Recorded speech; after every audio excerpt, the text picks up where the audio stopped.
आज माहेराला निघाले. खरं सांगू का, माहेरचं नाव जरी आलं ना की मन लहान मुलासारखं आनंदाने फुलून जातं. आणि आज तर पहाटे 4 वाजता उठून सगळे आवरले. बघा खिडकीतून बाहेर केवढा अंधार दिसतोय आणि मन मात्र माहेरी जायचं म्हणून लख्ख उजळून निघाले. पहाटे 5 वाजताच आम्ही स्वारगेटला पोचलो, कारण श्रीनू खूप लहान आहे, त्यामुळे तिचा जेवढा झोपून प्रवास होईल ना तेवढा आमच्यासाठी चांगला आहे, नाही तर ती प्रवासामध्ये खूप त्रास देते. आमची गाडी हल्ली, पण सासरवाडीला जायचं म्हणून रोहितची रिॲक्शन बघा.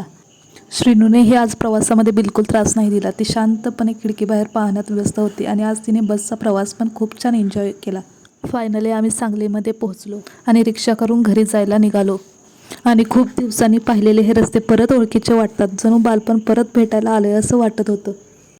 घरी पोहोचल्यावर मम्मी गेटवर वाट पाहतच थांबली होती. तिने पटकन श्रीनूला उचलून तिचे पटापट पापे घेतले. श्रीनू मात्र थोडी दचकली होती, कारण ती आजीला जवळजवळ 5 महिन्यांनी भेटली होती.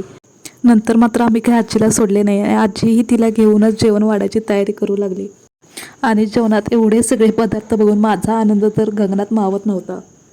आमच्या सर्वांचं जेवण झाल्यानंतर इथे आजी आणि नातीचा छान खेळ रंगला होता. तिथे बस रे मोर, मुक्त घालती चारा, चारा खा, पाणी पी.